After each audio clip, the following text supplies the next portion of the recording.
And here we are. All right, folks. Welcome back to the latest edition. I'm not going to say it's monthly because we haven't been doing monthly lately, but welcome Blaine Pardoe back. Thanks for having me. Good to have you back, Blaine. What do you got going on these days? We've got threat assessment coming out real soon, which is kind of our technical readout of the aliens in the land and sea universe.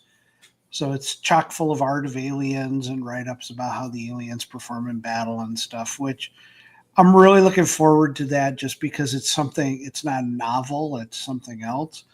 And I just started I've got the first book done of a trilogy for that, for Land and Sea. It's kind of a side project within the Land and Sea universe I'm basically retelling the story of the Dirty Dozen, but they're Marines. And it all started with the Chesty Puller quote, take me to the brig so I can see the real Marines. Yep. And I kind of went off on that. So, and that's set in the Land and Sea universe, which is a lot of fun, which is the battle at Camp Lejeune when the aliens. And there's some great lines about the Camp Vegas. It's just a fun. I mean, it's snarky, but these are Marines that are in the brig for various reasons, and they're reprobates, and I love every one of the characters. Is just fun to play with. But that's coming out soon. This is Camp Lejeune as normal. Oh yeah, well, it is. And then I've got the Tenure 3 drops next week. So, and I'm halfway through. Mike and I are about halfway through on writing Tenure 4. So that's been remarkably something everybody's latched onto. And then I've got book 6 coming out from the Blue Dawn series, Brushfires of Freedom. So that'll be dropping soon. So got a ton of stuff going on. Yeah. And like perfectly timed stuff too. Yeah. So with Tenure, if you've seen the Twitter feed or the headlines, it's right up that alley. Well, Antifa's the bad guy in both the Tenure series and in the Blue Dawn series. So, they're the boogeymen there, and I get to kill a lot of them. And now they're terrorists, so it's even more fun for me. Did you see was that ever like a plot point that like you kind of like it retroactively makes it weirder because you're just like, it's like, so in the book they're not like domestic terrorists, so this guy's got to work on his own. Right. He can't have like official help or he can't just like report them to counterterrorism or anything like that. And now you're just like, oh well, fuck, that would have made things easier. Yeah, I'm sure would have helped. The new book is set last year, so timeline wise we're okay. And it's a lot of fun to kill Antifa. I got a threatening note from them in my mailbox at one point, just to kind of let me know that they knew where I lived, type thing. And since then, I've kind of made it my point to be an asshole to them in every way, shape, and form. But the new book for Tenure that Mike and I are working on deals with. Have you heard of the Zizians? Oh yeah. The transgender vegan cult. Yeah, we're going after that full throttle. There's something about AI with involved them too, isn't there? Yeah, they've got connections to big tech and stuff. Yeah. They are wild. It's a real thing.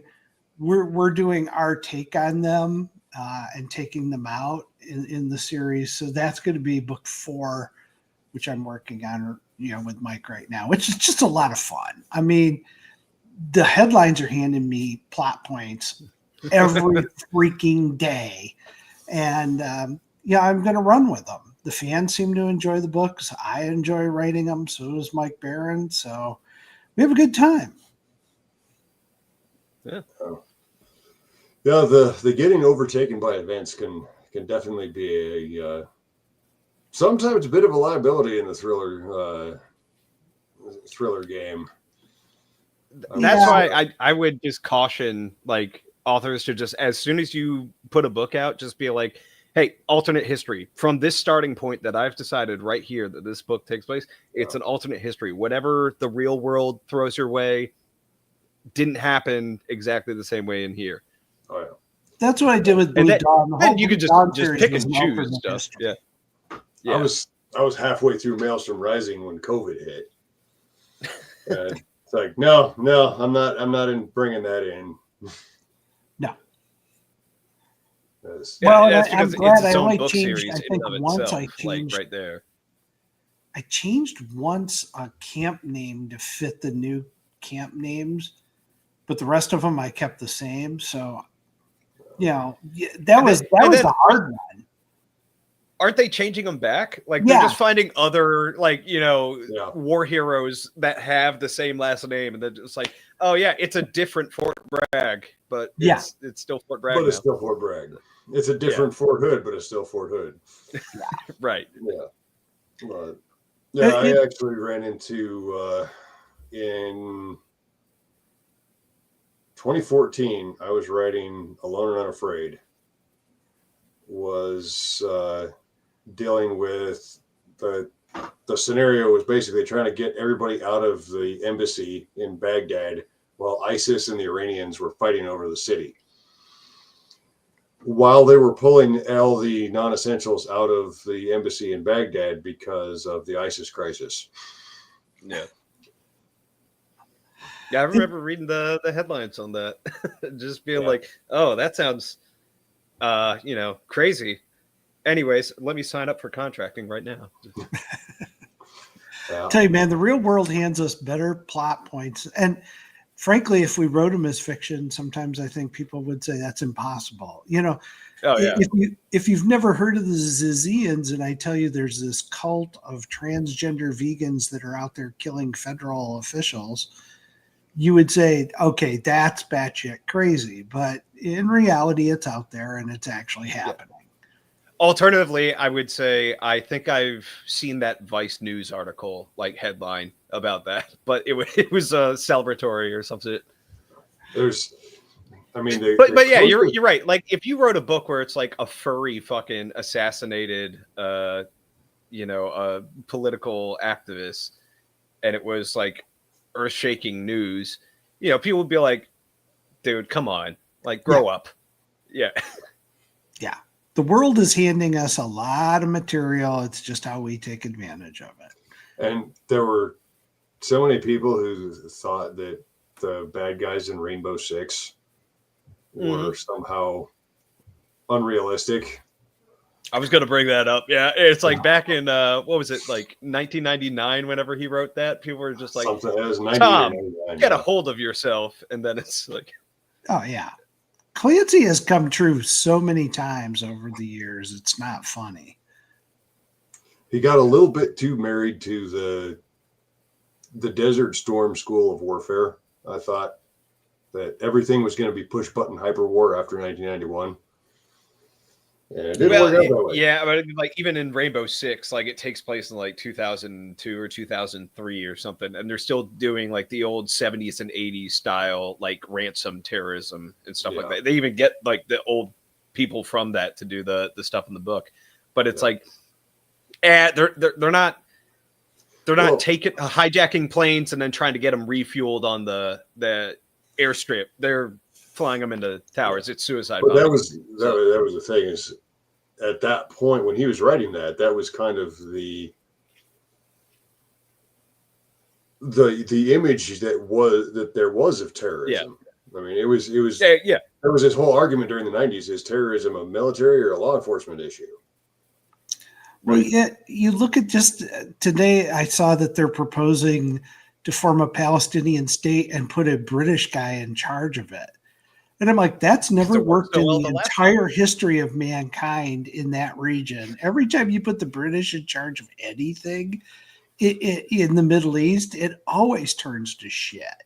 So, well, it's not like we have a plethora of examples of that happening. Come on.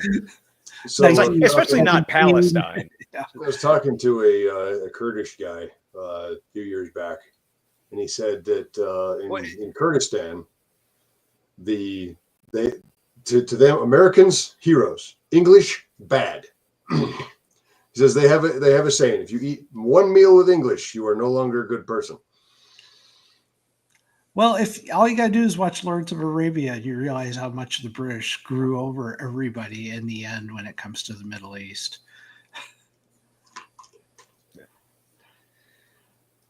I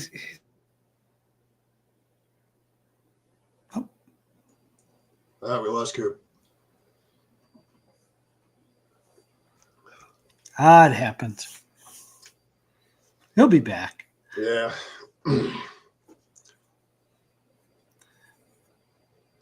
But yeah, I'll tell you, man, the news is our best friend right now if you're writing fiction, because it just gives you stuff every hour on the hour. Well, that's how I've worked for a long time. I go farther afield than most people, so it seems like I'm coming up with this stuff out of the blue, and it's like, no, I've just been paying attention for the last 10 years. Well, it's like in I the saw Blue Dawn that- series. I've got a web page that I put up, or a blog post I put up of all the things I got right in Blue Dawn. And it's like, I didn't even try that hard. I mean, the going back to the ISIS crisis, the writing on the wall was on the wall for ISIS well over a year before the crisis kicked off, before Mosul fell.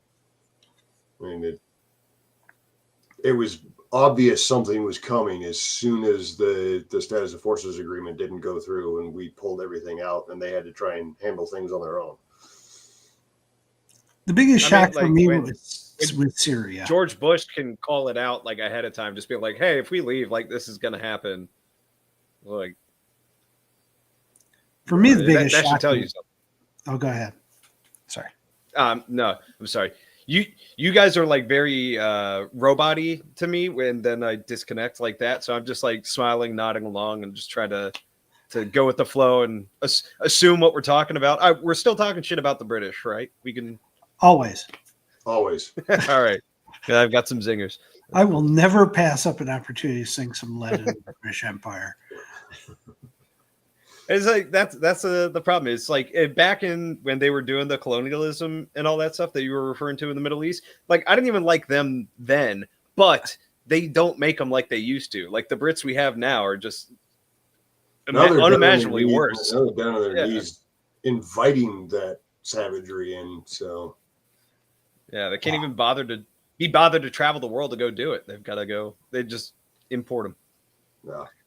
I don't know what to make of Britain. Britain fell, and it fell very silently, honestly. It just collapsed at this point, and it's not the Britain I knew even 2 years ago or 3 years ago. Yeah. Well, I'm not exactly a student of British politics, but what it looked like to me was the Tories were the previous basically governing party, screwed things up enough that they basically opened the door for they got kicked out because they were everybody was frustrated with them, and that it wasn't necessarily a deliberate, well, we want Labor instead. It's just Labor ended up with a slight majority, which gave them control of the government, and there are a bunch of communists who just So basically, here's why like everybody third world savage good. Everybody talking about like the uniparty and that shit are generally speaking British, is because they actually are dealing with the uniparty. Like the Labor government fucked things up so hard going into like 2019 and 2020 that they voted in a Tory government that did everything the Labor government did, but worse. Like in the same direction, even though like they ran and campaigned on like fixing all of Labor's mistakes. So after that, the British people were like, well, okay, fuck you. Like you obviously let us down in every conceivable metric. So we're not voting for you. And the only people that came out and voted were like the Labor diehards. So that's how Labor got back in. And even then, it was like with a very slim majority. But because it's parliamentarian, they run the entire fucking thing. And so now it's looking like both Labor and the Tories are going to get just shellacked the next election. And like this Reform Party UK, which is like Nigel Farage's thing, are going to be taken over. Although there's signs that it's like pretty much just more of the same. Like they'll run on all the right talking points, and then when they get in, they'll just do the same thing that's been happening. So people are pretty black-pilled about that, and then it's also how much of this is like hopium, and it's like, are they really gonna vote in a third party, or is it just gonna be the Tories or Labor again? So that's why like all like the most black-pilled and like just completely doomered political commentators on the internet right now are all British, is because they're living it, but they see everything through that lens, so they think like the US is the same way. Oh yeah. You misspelled it, Eric. It's licenses. Yeah. I don't know. I think it's, you know, when they started doing the whole thought police thing about what you're posting on the internet, and putting out their own country's flag was considered, you know, a law breaking thing. It's like, you guys really, you know, I think you misread the part where 1984 was fiction. Yeah. Well, you heard they're making digital ID mandatory now. They're basically following China's footsteps. Yeah. So yeah, it's a digital license, but Britain fell. Britain just fell. It absolutely has, and it's like when you have all of their politicians are like either foreign born or like first generation British, and they're saying like, fuck Britain, Britain doesn't have a culture, fuck all of you, I'm Pakistani first, and blah blah blah. But they have enough, you know, local demographic support in that they're going to get voted in anyways. I mean, that's why they're so doom-pilled on like oh, the US lets any people immigrate at all, period. You're going to be just like us, and be like, no man, you're a tiny island the size of fucking Florida. Like, you know, you fucked this up, we still have a chance. We're half a continent, and we're sending ours back. Yeah. Yeah. So, and well, not if they get shot first by some fucking furry. So that was probably one of the dumbest things I've seen. Is this guy shows up in Dallas, shoots, and only hits the immigrants that he thinks he's going to be helping. Yeah. So, I mean, well, ain't that the most Antifa shit you've heard all week? Like, yeah. So. Well, we live in a country where Donald Trump could come out though and say like, okay, if you're pregnant, I recommend you don't take Tylenol because it could lead to autism. And then you have girls showing up who are pregnant on, you know, TikTok slamming back, you know, Tylenol. I was telling my grandson. Tylenol itself said not to do that. Like, yeah, I told my grandson he should just come out one day and say, whatever you do, don't eat shit. Yeah. Just don't do it, because the TikTok crowd would be in there making shit stew. I mean, they ate the Tide Pods, so this is not without precedent. Oh yeah. But no, my favorite, because the memes that came out after that were absolutely fire. My favorites were so like this person updated that their middle school kids are like calling each other Tylenol Americans instead of calling each other retarded. And then another one is like, they asked her mom, it's like, hey, did you take Tylenol when you were pregnant with me? And she was like, only if the hangovers were really bad. Yeah, I saw that was pretty good. Yeah. Yeah. There was one like Donald Trump comes out and says, don't drink piss. And the next frame down is liberals with a yellow bottle. Yeah. I mean, they were doing that already. But it's why we live in the greatest of times, honestly. I've never been this entertained with the insanity that's going on out there and the actual tension. And I just love it when you know, it fits in so well with fiction, and I'm sure you're taking advantage of it too. You know, when they say things like, you know, hey, both sides need to dial back the rhetoric. Especially you Nazis, you fascists, you guys need to dial back your rhetoric. Well, you've seen some of the like retired general officers screeching about Germany in 1935 with this general meeting that Hegseth is called. Like they're not dialing anything down. Bro, this is the funniest shit ever, though, is that like getting called to a meeting that you really didn't need to go to is the most military shit ever. Like, congratulations. Yeah. You're just doing what the enlisted do all the fucking time. Yeah. Thanks to How you like it? Yeah, How you like exactly. it now, sir? And it's like they said, I'm sure it was Quantico. I don't remember if they specified, but it's like, yeah, they're going to a Marine Corps base. It's like, you know why? Because that's the shittiest fucking base you can go to. And so Hegseth is just like he absolutely has like a circle of like lower enlisted. I'm sure JD Vance is one of them. It's just like, oh yeah, make them do this. Make them do this. Oh, well, you get there. If they don't have a glow strap, fire them. Like it's just. Yeah. Oh, I think it's funny because they're wigging out because he's called a meeting and he's not telling the press why he's called the meeting. Yeah, this cannot be the first time that's happened. No. Like, come on.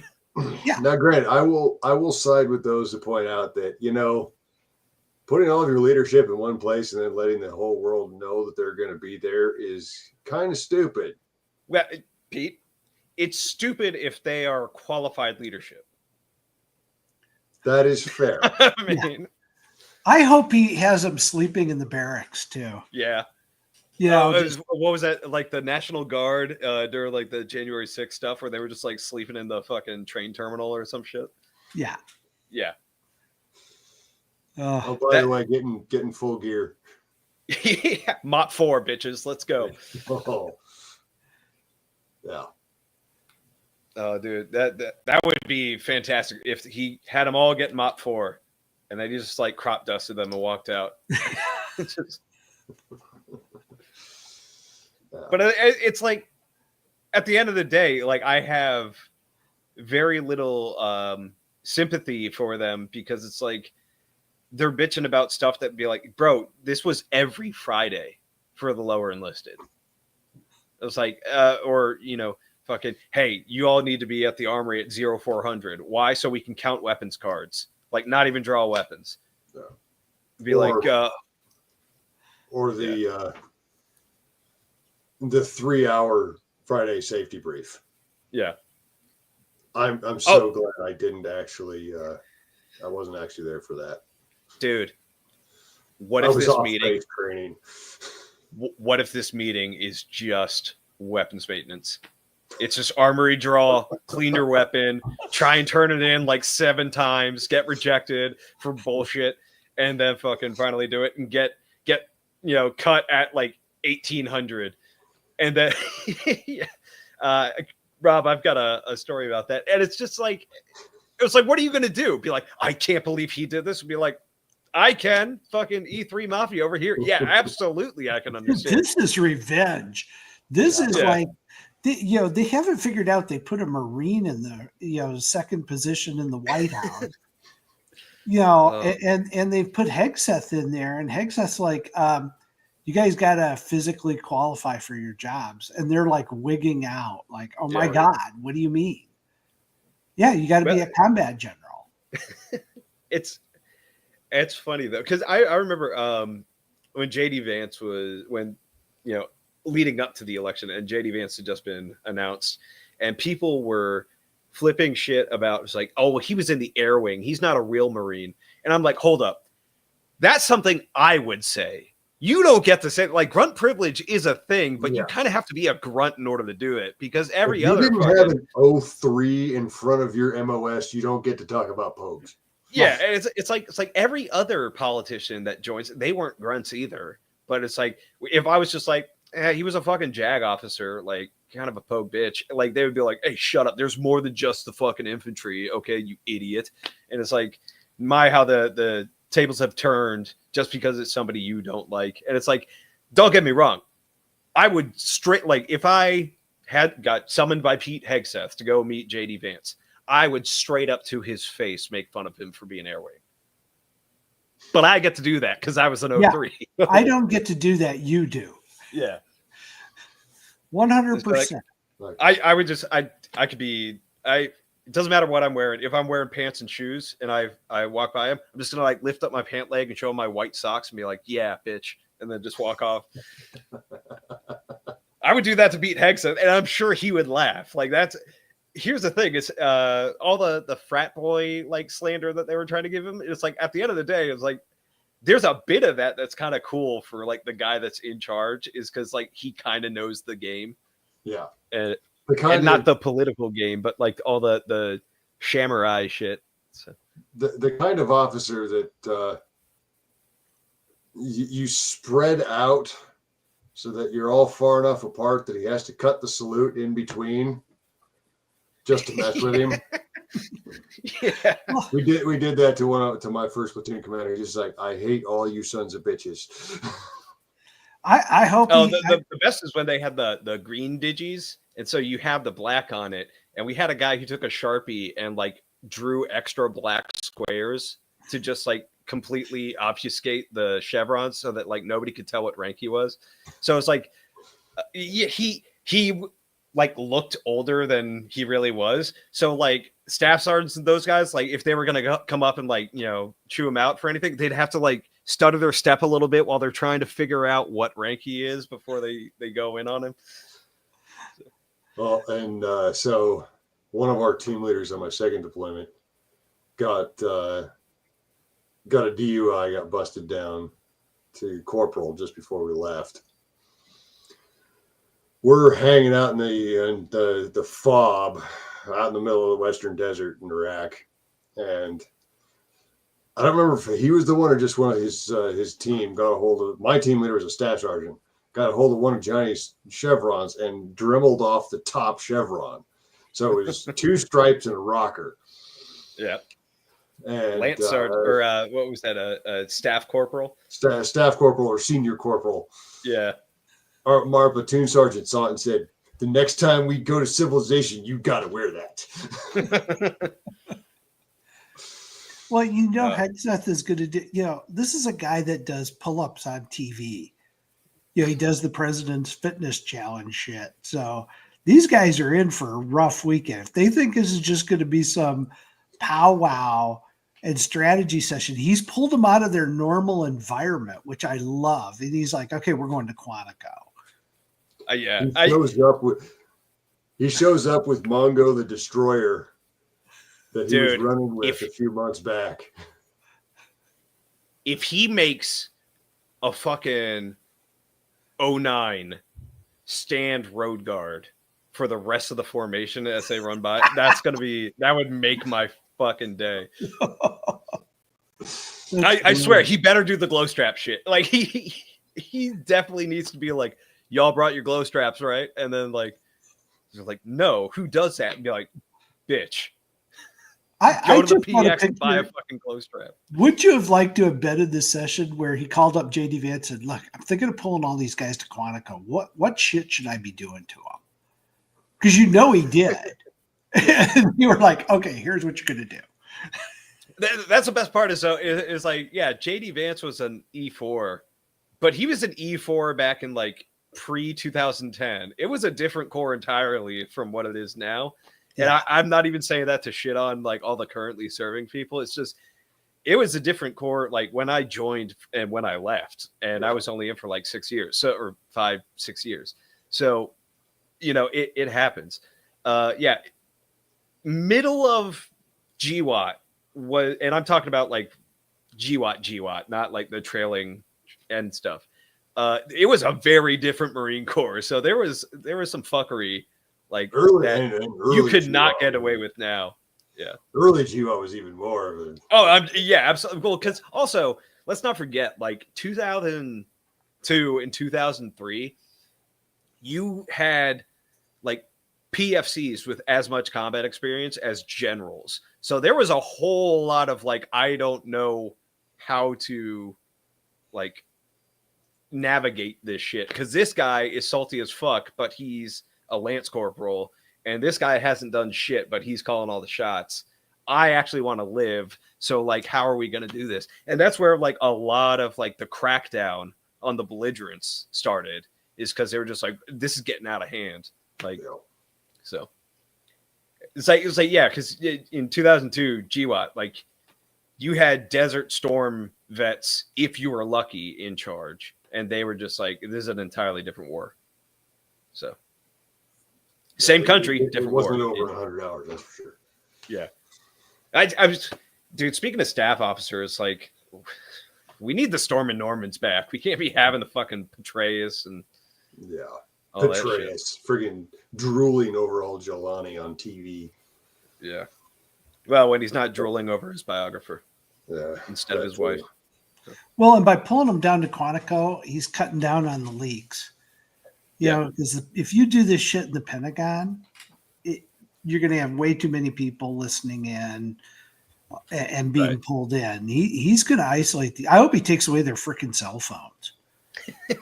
Just walk through the basket. Say, do it, Hegseth. Do it. Oh, I know. There's so much he can do to literally like ratchet this up on these guys. Yeah. Technically, all he should have to do there is just have the meeting in a skiff.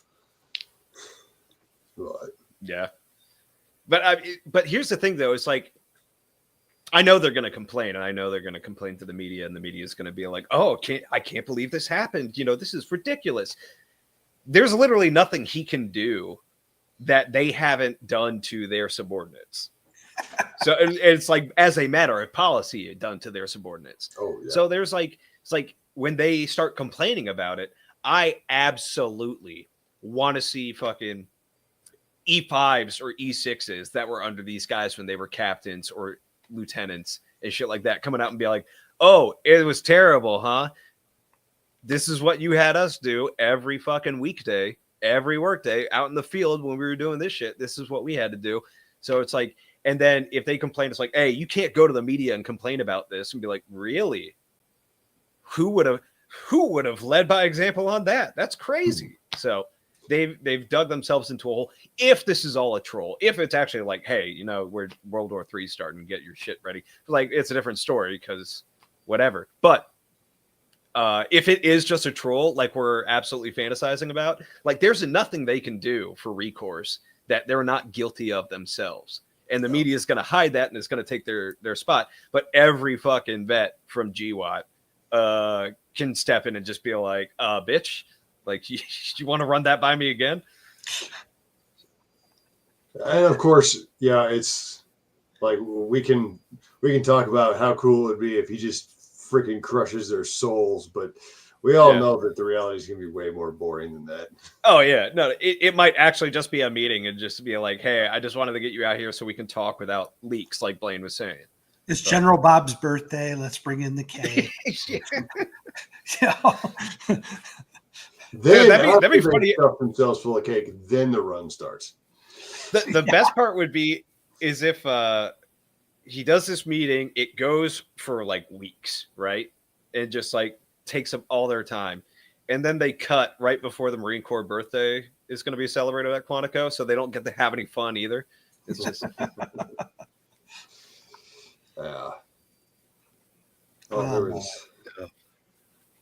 but that's some shit. Dude, like you want to talk about a story idea. There's your story idea. It's not an action thriller. It's just a comedy. And it's just, you know, the Samurai or the Lance Criminal got tapped by his, you know, buddy to be fucking sec def or sec war.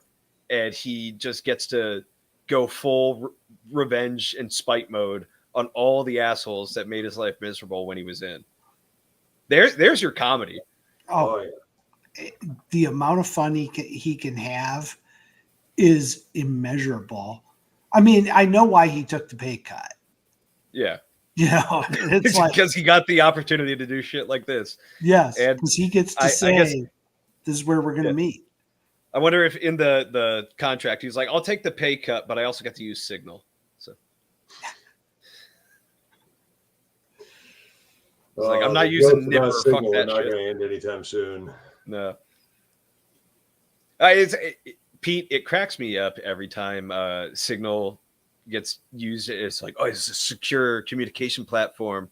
And it's just like, well, why would they be using this if they were up to, you know, benevolent stuff? Or it's like if they didn't have anything to hide or if they weren't up to criminal activity. It's like, Dude, first off, everybody uses Signal. I was using Signal back before it was cool. And it was like, I saw it mentioned in like an article about like Edward Snowden or some shit. And like, the article doesn't matter. I just thought it was like, oh, it's encrypted. All right, I'll try that out. And then I've been using that for 10 plus years now. And then everybody else is using Signal too. And so all the people that are just like, why are they using Signal? It's like, motherfucker, they've got Signal on their phone. It's like, oh yeah. Like, cut the shit. Most of the people who are going to be like, well, why are they doing this? Are a bunch of friggin' hypocrites. You know very well why they're doing it, but they're just trying. They're just trying to get attention for themselves. Right. I'm just saying I have full license to not give a fuck about what they're trying to drum up and make dramatic. It's like, because I know how they really are. I know what they use. I know what they're being hypocritical about. So when my normie friends be like, this doesn't bother you, be like, no, it doesn't bother me that a bunch of fucking generals had to get on a plane and go to a meeting. What else do generals do? They go to meetings. They travel long distance to go to meetings. Like, yeah, it could have been a VTC, but that would have been convenient. So fuck off. Go to your meeting. Yeah, if he really was fucking with him too, he would have taken him 29 palms. That would have given the game away. Because at this time of year, that's not fun. Yeah, but they would have known it was a fucking troll if he'd been like, yeah, it's Yuma, Arizona. Let's go. We're going over there. So the media keeps blowing it up. They're like, oh, they're planning for the invasion of Venezuela. You don't think they already have a plan for that? They don't have to go down. And these guys aren't planners. The plans were written before they were enlisted or commissioned. Like, yeah. Though it's like the Iran strike. The Iran strike had been planned for over 10 years. Yeah. I almost guarantee that any Venezuela plans were already written when Chavez was still around. Yeah. It's like they got the Reagan stamp on them. These people also don't understand that a plan is just a list of shit that ain't going to happen. Right. Unless it's the Iran strike and then it goes swimmingly. So, but it's like, all right, the shittier the opponent, the easier the plan. Well, I got to tell you, I am enjoying watching these drug boats get blown up. Because it's just like, and the media going, well, how do you know they were drug boats? What about their due process? And I'm like, I don't give a fuck. It's like, I think it's funny they're getting blown up. Well, it's funny that somebody will take that quote that you just said, right? I don't care about their due process. I think it's funny that they're getting blown up. And they'll be like, see, he's a fascist. He doesn't care about due process. Said by the same people that just did not give a fuck about due process for years or decades even. Like their entire political life at this point. And it's just, you don't care about it when it's your people. Right. And they also put themselves cackling about the murder of an unarmed man in front of hundreds of people. Right. Well, it's the same group that screams about they didn't give a shit about censorship until a week ago. Yeah. And suddenly censorship became a big deal because of Jimmy fucking Kimmel. The worst part about that, though, is that was kind of like an own goal by the Trump administration, is because Disney had already said, hey, we're pulling him. And then Trump comes in and says, the FCC got him pulled. And it's just like, A, no, and B, you could have just gone without it. It was an own goal. It was a misstep on his part in that he was taking credit for shit that you didn't do, and then it gives Jimmy the license to come on and be like, oh, I beat censorship. We defeated Trump by having me back on and that shit. So let's face it, Trump's kind of a dumbass. Well, Trump doesn't miss an opportunity to talk. Right. And that's his downside. I don't like everything the guy does. He does shit that pisses me off all the time. But overall, I like the direction he goes. Oh, yeah. That was I don't like everything Pete Hegseth does. That's thus the Signal comment. But this has the potential to be hilarious. So I'm all for it. So honestly, it would be a good comedy movie. Oh, yeah. So another example of kind of pumping stuff up, and then it turns out to be nowhere near as cool, was the removing the gender distinction for the Army PFT, Army Physical Fitness Test, and then they come out with the actual standard that everybody has to meet, and it's low as hell. Yeah, I'm gonna be honest, man. It's probably low as shit because their retention numbers suck. So, I mean, well, then a lot more people need to be out puking every day. Yeah. I was going to, if you have a small crew of people, you have to make them worth a large crew of people. No. But that sucks for retention. They're already low on that shit. And then everybody being like, oh, if you're a white dude, fucking the military hates you. They don't want you. So don't join. Like, what are you fighting for? All that doomer shit. That doesn't help the problem. That just hands the institution over to the people that would not have your best interests at heart. Was it last year or 2 years ago that the Army missed its recruiting goals by over 15,000 people? Yeah, well, they lowered the goals too. Then they that was after kicking out 60,000 for COVID shit. And it's like, bro, how many people do you need? Like, for the Marine Corps, it's like, yeah, the Marines actually made their recruiting goals. Like, yeah, they got rid of like half the Marine Corps anyway. So it's like where are our tanks? Where are Scout snipers? Where, my old unit's been, my old regiment got disbanded. The unit still exists under that name, under a different fucking regiment, because numbers are weird in the Marine Corps. You can't count, but it's like you downsize significantly, and then you're just like, yeah, we made our numbers. Be like, bitch. They're like we need to be more lighter and more mobile for island hopping in the Western Pacific, so we're going to get rid of more infantry. It's, bro, how much lighter and more maneuverable can you make the Marines? Like, they're already wearing leather jackets rather than fucking plate carriers. It's like they disbanded an artillery battery or an artillery battalion to stand up a coastal defense battery using a guided missile system that we didn't have yet. Yeah. It's all the force projection 2035 shit that was the loftiest of goals, because it was just like, hey, we need to make like 300 ships. And it's like, even the Navy can't do that. First off, the Navy doesn't want that because it takes away resources from them making their own ships. And but the U.S. shipbuilding infrastructure is not capable of doing that shit anytime soon. Navy's not doing a very good job of keeping up what they've got. Yeah. Yeah, no kidding. To be fair, our boats don't light on fire nearly as much as the Russians, but they still light on fire. Yeah. And to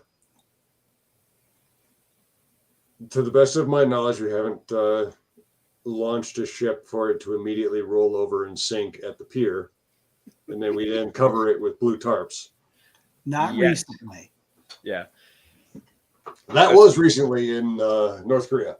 Oh yeah. Well, yeah, but that's I just love the idea that they like hid it under a tarp in case the media got wind of it. It's like, dude, you own the media. Just tell everybody to not take photos of it. Yeah. Meanwhile, the international media is not there snapping photos. Like, yeah. But wasn't there a Russian sub that sank right off the pier too recently? Or was it probably? But the Russians probably would have been like, "Is submarine is supposed to do that?" I don't remember that. I do remember that the Navy's having a problem preventing rust and keeping ships painted and stuff like that. And it's like, those are kind of basic shit. Yeah. Well, I don't know if we got any Navy people in the chat right now, but I have heard there's a combination of things going on with the rust issue. One of them being just poor training and poor discipline, but another is that they switched to this green sort of paint that doesn't hold up like the old stuff does. Dude, if it doesn't have toxic levels of lead in it, just fucking... It's supposed to kill you. Yeah. It's a warship. Okay. It's a warship. But everybody else had to deal with burn pits. Because you're out at sea, you get the lead paint. Yeah. And the diesel exhaust fumes and the jet fuel exhaust fumes if you're on an aircraft carrier. Yeah. But yeah, it's I mean, I understand like yeah, there would be like a discipline thing, or it's like they don't have the training to like know how to do it safely anymore, like actually rig down and have the sailors paint the ship. But at the same time, it's painting. Like you can train somebody how to paint a ship. Like, I got news we for had you. 14-year-olds doing it in the 40s. Like, come on. Yeah. My grandfather owned a painting business. I asked him about it once, and he said, all it takes is a weak mind and a strong back. Well, the Navy's got tons of the the strong back shit. But yeah, so I think it's an institutional like discipline thing. Yeah. And there's definitely some serious institutional discipline issues. Yeah. Across the military, but definitely in the Navy. There was the chief who got caught with an illegal Starlink on ship that was broadcasting the ship's like geolocation, yeah, all the way across the Pacific.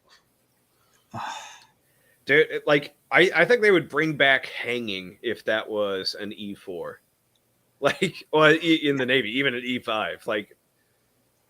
But because it's a fucking chief, yeah, it's a scandal, and he's gonna get his pee-pee whacked and all that shit. But nowhere near, too. Of course. Well, she's But gonna get apparently her pee-pee the whole chief's mess was in on it. Of course it was, bro. They like chiefs are just they're just as shammy as the fucking lower enlisted. It's just they have the authority to get away with some of that shit, and they also have the authority to make them think that they can get away with it. So, of course, the sort of piece de resistance of how low the Navy has sunk was the ship's commanding officer looking in the wrong end of a VCOG. Oh yeah, I saw that one. I will say this though. Eric Johnson posts that the Army is getting rid of Cav Scouts as well. So that's just the anti-DEI stuff that Hegseth is doing. Yeah. So he's making the Army less gay. So. Was it? It was Terry Shepard. Is that they're combining the Cav Scouts and the Marine Corps just to get all the gays in one spot? No, he posted a picture of his airline ticket. It was like 19 Delta. Oh yeah. 19 Delta is Cav Scout. So now I'm fat and openly gay. You can wear that Stetson anytime. Yeah, but so it's like, but yeah, all the cuts and that shit, because each branch is just trying to save themselves, especially like in the aftermath of the toe of the, what was it? The Doge stuff that like Elon and that shit, where they were like auditing the government and that stuff. And like, so everybody was trying to just make themselves as small as possible and be like, hey, we're wasting the least amount of money. But it's like they're getting rid of, armor in the case of the Marines, aviation in the case of the Army, basically all like the vehicle mounted, scouting and transpo and assault stuff. It's like, dude, if you're getting into a conventional war, those are like some of your most valuable assets. Like, yeah, there's a reason why the Marines had. There's a reason why the Marine Corps had tanks, aircraft, artillery. Well, it's supposed to be expeditionary. It's supposed to be able to get everything in one place right away. Not enough of it to take a country, but enough to get a foothold so that the rest of the people that come in don't have to fight up the beaches in order to get there. Yeah. And so it's like a MEU is supposed to be everything. It is supposed to be a little bit of everything. So you're supposed to have the tanks, you're supposed to have the armor and all that. And it's like, dude, here's the thing though. It's like I forget who that commandant was that made force projection 2030 or 2035, whatever. Yeah, it was probably Amos, wasn't it? No, it was like 2 or 3 guys after that. But it's like all he really did was reinvent the Marine like advanced force battalion or advanced. It's like some. Long story short, we used to have them in World War II. It was like a force projection or like a landing force battalion or force protection battalion that was on Wake Island that defended against the Japanese immediately after Pearl Harbor. We've had that stuff for decades. We just went away from it because we're fighting in landlocked countries in Iraq. And so that he just recreated that, but with like missiles and drones. And it's just like it sacrificed, the conventional heavy arms that are pretty fucking cheap too. Like a tank itself is not cheap and it's very expensive to maintain. The rounds it fires though, compared to a fucking guided missile, are very cheap, and you can fire a lot of them and you can store a lot of them in the firing platform. It's very good for sending out a lot of fucking hate and destruction at the enemy. Whereas with the missiles and that shit, yeah, it'll lock on until cyber warfare fucking fucks with it. And you've got like maybe a handful of them compared to a tank, which has like fucking 40 just in the turret alone. I don't know if that's right. Any tankers in the comments, but it's got a lot and you can move it at very high speed. So. Oh yeah. Well, some of what was going on with the Marine Corps started just before it started with getting rid of the SAW before I got out. I had the theory when I was in and I was seeing that shit happen and my unit got swapped out to the IARs and that stuff. I was like, this is just a better M16. Well, why aren't we replacing the M16s with this? Why are we replacing the belt-fed automatic weapon? And then like a year to 2 years after I got out, they replaced the M16s with the M27 IAR and replaced the automatic weapon IAR with they got the Mark 46s back. And so they brought the solids back. So absolutely, that was just a backroom deal in order to get the IARs introduced so that we could replace the M16s with them. And it just they still, as far as I know, it took them a while to bring the belt feds back. Yeah, it always was. It was always going to happen. That it was going to take a while, but the Marine Corps is stupid. However, that was some shady maneuvering that I can kind of appreciate. I just wish it didn't fall on us when I deployed and my automatic gunners got a fucking 30-round magazine instead of a 200-round drum. So even the sort of civilian IAR thing that guys are talking about on YouTube with the red right hand uppers. Yeah, they're slapping drums in those suckers. They're not just rolling with 30-round mags, but guys in actual combat were getting stuck with 30-round mags in an automatic rifle that's no different from the M4s everybody else has. Yeah, when we got it, I don't know what shape they're in now, but when we got the IRs, it was a 1 MOA barrel, and it was it's probably full by now. Yeah, oh yeah, but it was for the barrel length and the weight of the weapon system, very good at what it does, not what it was intended to do, which was be an automatic rifle, whereas it would have been better served as your actual rifle. It was definitely better than the M16s, definitely better than the M4s. It's just, let's be honest, though, it's like a 416. Yeah, it's just a very specialized 416. And a 416 is just an AR-18. They're all AR-18s, always were. It's that Ohio meme all over again. But like the SCAR, the MCX, they're all just AR-18s. But, but so the IR was a very good personal rifle. It was not a good automatic rifle. Even back in the day when they were using BARs as the automatic rifle, the squad automatic rifle. That thing's belting out fucking 30-06.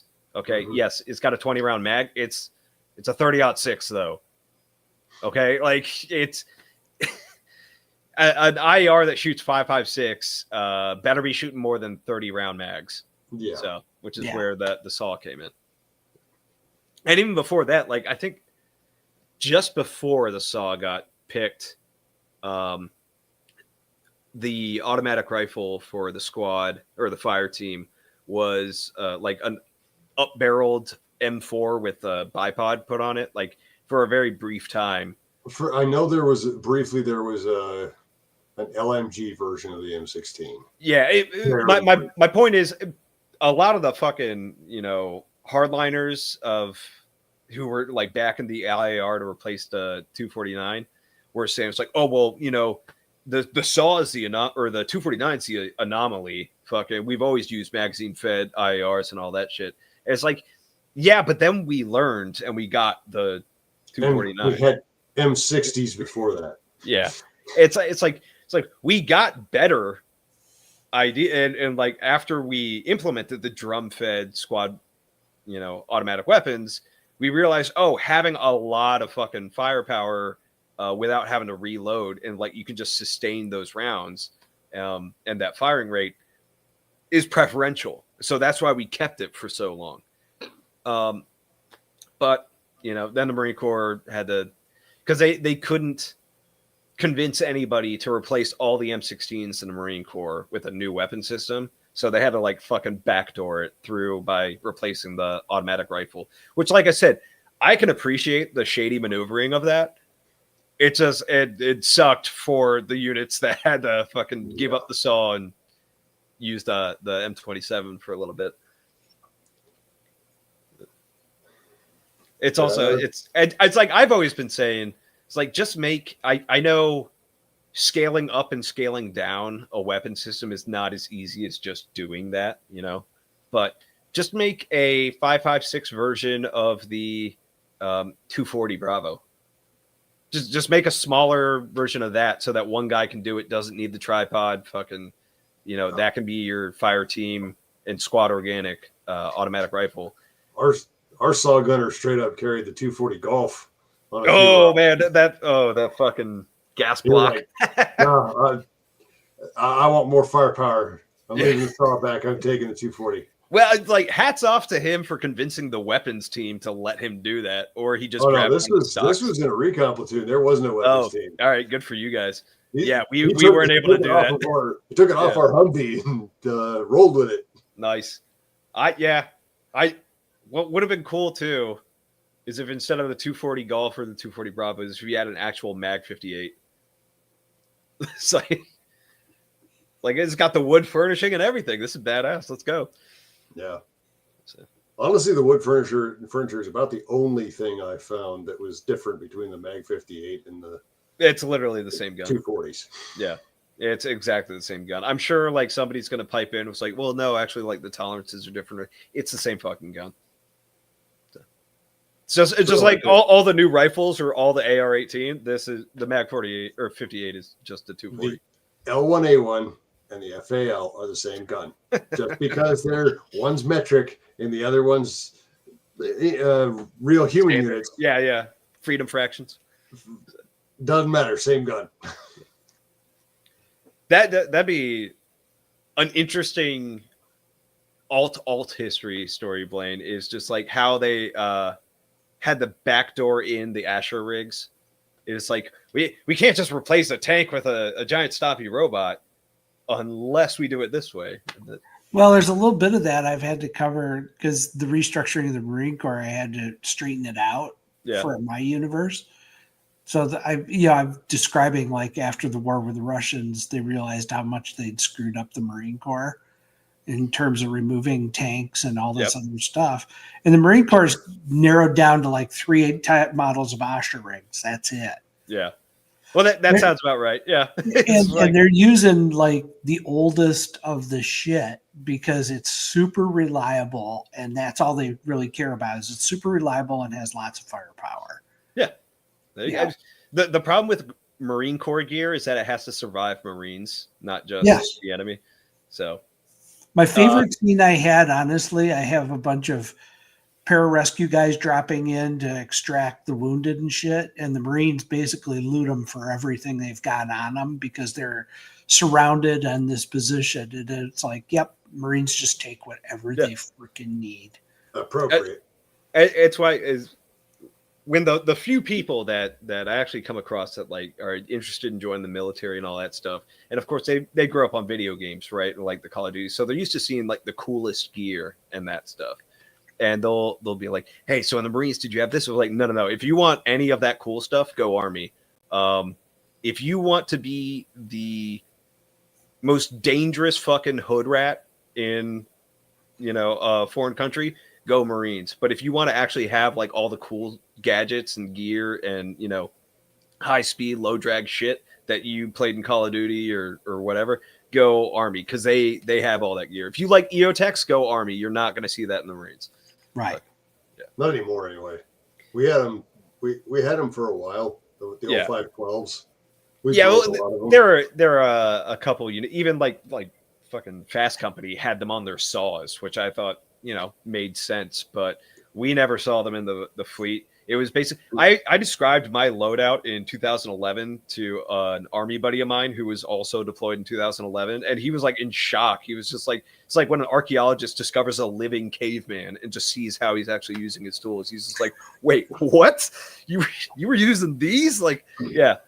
So it's Army guys find out that I trained with 7 Bravos, and they're like what? Yeah, exactly. They're like, exist?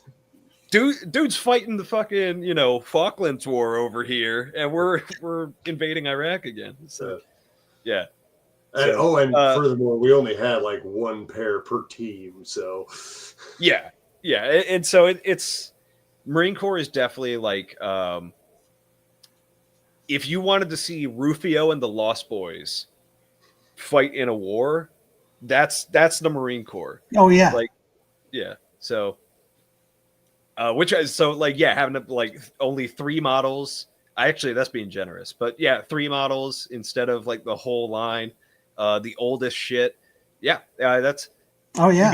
You described the Marine Air Wing right there, like during GWAT. Like they were still using 46s when I was in. They eventually got rid of the 46s but instead of getting the CH-47s like the Chinooks that everybody knows and loves from watching Navy SEAL movies. We just had the CH-53s, which is like, was that the Sea Stallion or? Yeah. But it's like, I think it was designed in like the late, like just after the Korean War and like into the Vietnam War, and we're still using it. And Pete liked them because it was better than the 46s. Oh, yeah. I like them compared to the Osprey, but like at the same time, it's this gigantic light skinned bus that just like slowly glides through the air for anybody with an RPG to take out. So and they're heavy, man. When they do a hard landing, you're checking for wounds and that shit. But yeah, it's like the Army's using Apaches and that shit. Marines are using the Cobras that the Army got rid of to replace with the Apaches. Decades ago. Oh yeah. Yeah, so it's very Marine. I actually still have the Vipers coming in. Yeah. And attacking in the year 2040. So they're still there. I will say those Viper pilots, those are some aggressive bastards. They have to be. They're running with a fucking Cobra. So yeah. No, it sometimes to the point of it's like sitting in a hole in the ground on Overwatch. It's like, guys, no, not here. Not here. That's a lot of brass rated down on us. Somewhere else. Yeah. But so I don't know. I kind of take pride in that. If anybody, wants to reevaluate my Marine Corps experience, like, yeah, but you weren't doing the cool stuff like the Army. It's like, no, I wasn't doing the sexy stuff like the Army. I was doing the hood rat, Lost Boys, fucking ghetto rigging shit together to get the job done. The same way that they were able to get it done, but they had all the gear and the manpower to do it. Oh. We had to hunt mongoose because we didn't have food. Like our logs were just so fucked.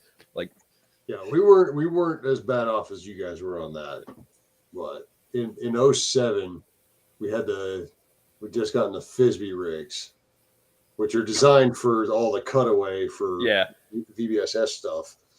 And those came after the 99 helo crash, where like I think a dozen recon Marines and corpsmen drowned. but Yeah, they're bulky. well, that was the thing, bro. Is around like 11, 12, 13, that time period, we had guys coming in from Fast Company, and they're just like, bro, I wish we had the Fizbees. Those are like the sickest fucking rigs. Like they're the most advanced shit ever. And I'm like, I don't know. I've talked to guys in like recon and force recon and that stuff. They were like, we got rid of that shit back in like the late 90s. Like we they came with a second chance vest. Yeah. Just a soft armor vest. As soon as we got on the ground in Camp Fallujah, we took all the soft armor, we gathered up all the vests together, took them over to the Turkish tailor, and had him sew on plate pockets, front, back, and sides, and on the cover buns. And we put our plates in those, and then just put an LBV over the top of the armor. Well, I still have it actually. I think it's an SOE. It's either a BDS or an SOE rig. It's kind of bulky in itself because it's set up for green side ops. You can carry 12 mags in it, plus side pouches. It's a great rig if you're not trying to wear it over armor. Yeah. Wearing it over armor, I'm still in the Ralphie school of combat equipment. I can't put my arms down. Well, how many times do you hear this? Why you got 12 mags? It's one shot, one kill. You're going to kill 360 people? I know guys who had to break contact in Afghanistan and used all 12 mags. So, yeah. Oh, yeah. No, I carried 14 on me. Just on the vest alone, there was more in the pack and ran pretty close to dry on a lot of contact. But it's like that's when you know that guy has never been outside the wire. It'd be like, bro, it's not... So what part of suppressing fire is one shot, one kill? Like, I know you're only supposed to shoot if you've got the target in sight and you're generally not supposed to miss, but like suppressing fire is there for a reason, not, Well, I got fed up with not being able to put my arms down. So I go digging through my kit bag and I find, I've still got my war belt, got all these spare pouches. I just built an old school belt kit. Cut some tube nylon, grabbed some because this was in the fob out west. Yeah, grabbed some dental floss and sewed together suspenders. So I'm rocking a field expedient Y harness. There you go. Over my armor, and my platoon sergeant is just laughing. He's like, "We got all this space age gear, and Pete goes back to 1960." Yeah, well, I mean. It works. And also field expedient is no, you can. Field expedient is the Marine Corps in a nutshell. Like, so, if it's like Blaine was saying, and it seemed like they rat fuck everything and just start using it. If you've got one like dude that was a motorhead back home and knows how to weld, like, oh, he's now your best friend for the rest of that engagement. It's like, whatever he needs, we will fucking scrap it from that thing, get it on there. And so it's good to see that's still going on in 2040, Blaine. I'm having a good time with it. I have a rig that gets all blown up and it's in various pieces of the tech is literally like tack welding, just shit that he's finding on the field to patch the holes and stuff. That's how you play it. And that's why I like the Marines a lot more than the Army characters I've been doing lately, because these Marines, and these are badass Marines, they were in jail. They were in the brig. And for various crimes too. So it's like, these are guys that do not play by any of the rules. And I like that. So, Eric, however bad the stuff you had, the Marine Corps probably had worse. Yeah. We were still using like M16s from the late 90s. Well, no, they were A4s, but I'm pretty sure it was an M16A2 that they just replaced the upper receiver on.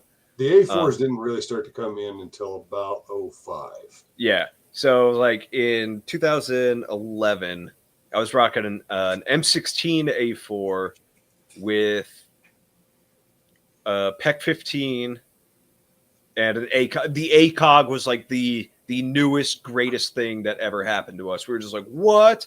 It's like all the guys that like qualified on iron sights were just like, this is cheating, you know? It was like, and so it's like that was it. We didn't have like the EOTech with the 3 times flip up magnifier. We didn't have any of the cool red dot stuff. We still had the monocular PVS 14s. Oh, we were all 3 of my deployments. Yeah. We didn't get nobody in the Marine Corps aside from pilots got binocular until after I was out. And then it's still using the fucking Kevlars with the lip on them. None of that cool fucking high crop stuff. I guess it's like maybe VBSS teams would have that, but we didn't. I think before, just when I got out, we were starting to get some of the high cut helmets. Yeah, but it was all Mitch's. And before that, like 05, 06, we were rolling the not PAFBT, ACH K-Pot. Yeah. That's what we were running. And then what we got? So my first deployment was the first time we had ever gotten combat suits, which the Marine Corps will call frog suits, which is like flame resistant organizational gear, but it's a combat suits that everybody sees. I was in 11, and it was so unique to or like new that they didn't have it just a standard issue to everybody. So it was once you got in the country, they would issue out like 2 of those, and you would have to make those last for 2 to 3 months before you could get a replacement. The crotch lasted about 2 weeks. Oh yeah. Especially I freeballed a lot over there, so it was just all hanging out. But Blaine's writing down notes. Yeah, I'm pleased to say that I'm fairly accurate. Yeah, our gear. So we were running interceptors well into 2011, and then when we deployed, they swapped over to the MTVs, which suck in every regard. Not an upgrade whatsoever. I'd rather have an interceptor. And then once we got into country, we would take the previous units that we were ripping out with, their Eagle scalable plate carriers. And you could still rock the MTV if you wanted, or you could have the plate carrier, but it was like the plate carrier was issued to the patrol base. So whatever unit was there got it. And then when they ripped out, they just handed it off to the next one. It wasn't like issued gear that you kept and then had to turn into SIF when you got home. No, it wasn't like that. So, and then when I was like telling, and also, yeah, we still have the K-bar bayonets. They get issued.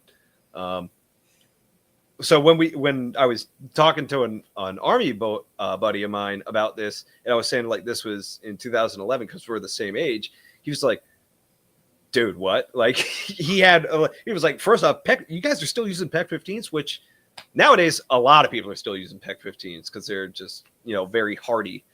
We had PEC 16s for a little bit too, and it's just like it's a bulkier one with a flashlight you don't usually use. And it's like, he was like the optic. He's like, you guys are still rocking ACOGs, really? It was like, what were you rocking? And he names off something I still could never heard of, never remembered. I'm just probably like, an Elcan. Yeah. Oh yeah, probably an Elcan. Which what was somebody called it?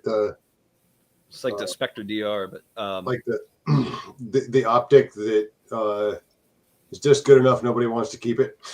Yeah. Well, so the Elcan Spectre DRs, despite the fact that they were like running $2,000+ for like refurbished ones and that shit, like they were an expensive piece of gear. The little switch that you can flip back and forth between 1 and 4.5 or whatever it was, it's like spring loaded. So if you flip it and it locks in, it can still give a little bit. And because of the mechanics of it, the lens that flips is tied to that. So if there's any bit of pressure on it, the lens will offset just a little bit. And so your entire sight picture is messed up. Well, so that's point of yeah. Point of impact. It's So it's great if everything is working right, but if anything happens in combat, that happens in combat. You might get fucked up. And like the last thing you want on an optic in a gunfight is for it to be off. Yeah. I'd take an LPVO any day of the week. Yeah. Speaking of which, we didn't have those, and he was concerned about that. He's like, not even your DM? And it's like, bro, our DM was using like a Leupold 6-power, or like I think it might have been a 12-power the entire time, just fixed. No. So. But yeah, and then it just reminds me, it's like when we got to Manus Air Base, they like came in, they had their Air Force rep guy just be like, just so you guys are aware, you will be chaperoned everywhere you go here because you're Marines. It was like, this is discrimination. They're just like, listen, motherfucker, like we know that you guys will go around and steal everything that's not nailed down. And one of our guys was like, that is not true. We will steal all the shit that is nailed down. You get free nails out of it. And so it's not stealing, it's tactically acquired. Yeah. It's gear drift. There's only one thief in the Marine Corps. Everyone else is just trying to get their shit back. Yep. I was like, oh, what went missing? And then there was just like, son of a bitch. They finally caught him. Or it was like it's him. It's the one thief. There was a Duffel blog article years ago where they finally caught the one thief and like had a big press conference. Ladies and gentlemen, we got him. We got him, yeah. And then the two it's not big news, or like probably nobody's heard of it outside of our little circle or like the vet community, but 3-6 losing 2 rifles and getting their leave canked before Christmas was the start of so many fucking hilarious memes. It was just perfect. And then because I had buddies who were in 3-6 and they had been long gone by the time that incident happened, but they were just laughing their ass off. They're like, oh, we gonna get fucked. And then where was it?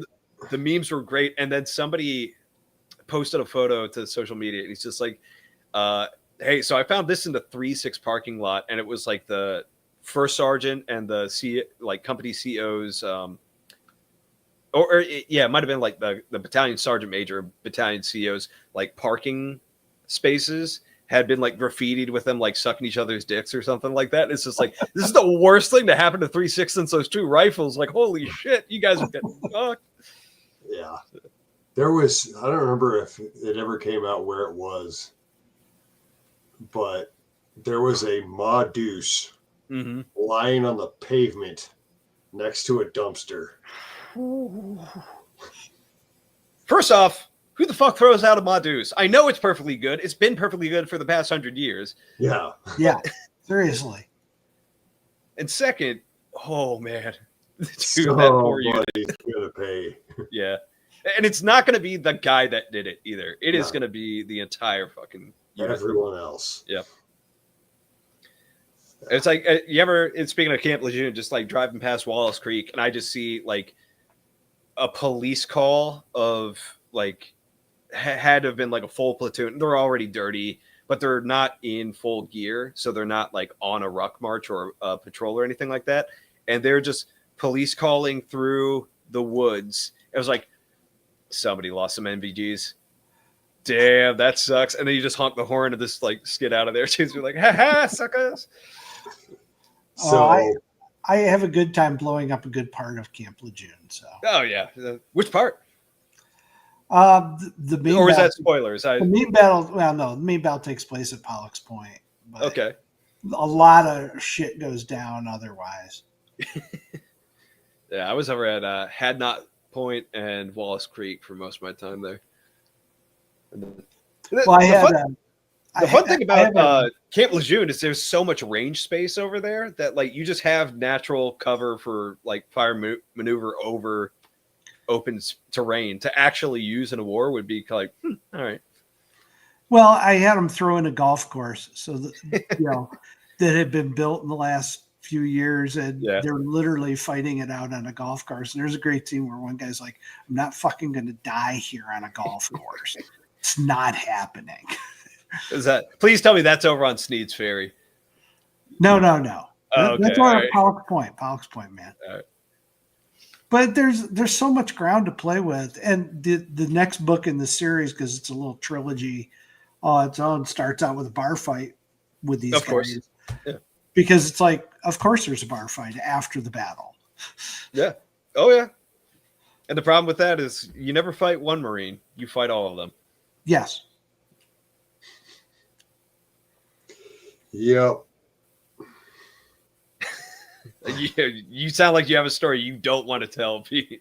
I will just say that the night started, and we were doing a company Surdex out by Butte. Okay. We were up this way, but if you know anything about Montana, you know Butte is the rough spot, and could not tell you where we were.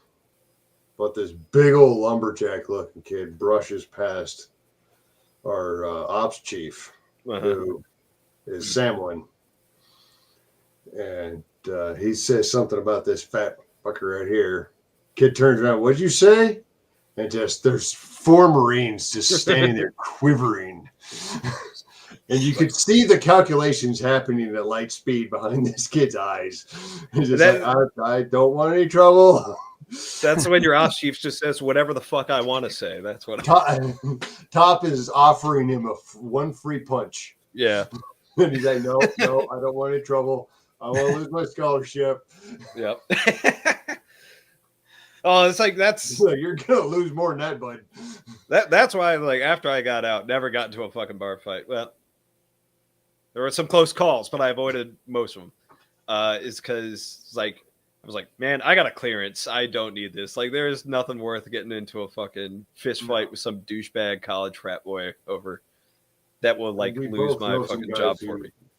Lost clearance and job because they couldn't handle themselves. Yeah, a lot actually. There was a persistent storyline in our careers. Yeah. Or the stuff that happened on planes. You know who I'm talking about too. Yep. I know a couple. I know a couple you could be talking about. I am talking, of course, about Creeper. Yes. Okay. All right. Yeah. The rest of you guys don't need to know that story. No, but it was hilarious. No, that story does not need to be repeated. Yeah, that is not for public consumption. Anyways, if by any chance Creeper is listening, he knows. He knows. Oh, he's fucking proud of it. You know he is. Oh yeah. Yeah. Because he's Creeper. There's a reason for that call sign. There are many reasons for that call sign. But so who are some of the standout characters in your Brig Rat Dirty Dozen Marine Corps unit? I've got one guy who was caught running an illegal casino. Perfectly legit. I got one guy who was running a prostitution ring. Yeah. One guy's running a prostitution ring. And I know there'll be a whole bunch of people go, oh, that's human trafficking. And it's like, no. And I've got a Chechnyan refugee who's joined the Marine Corps, and she's got major control issues.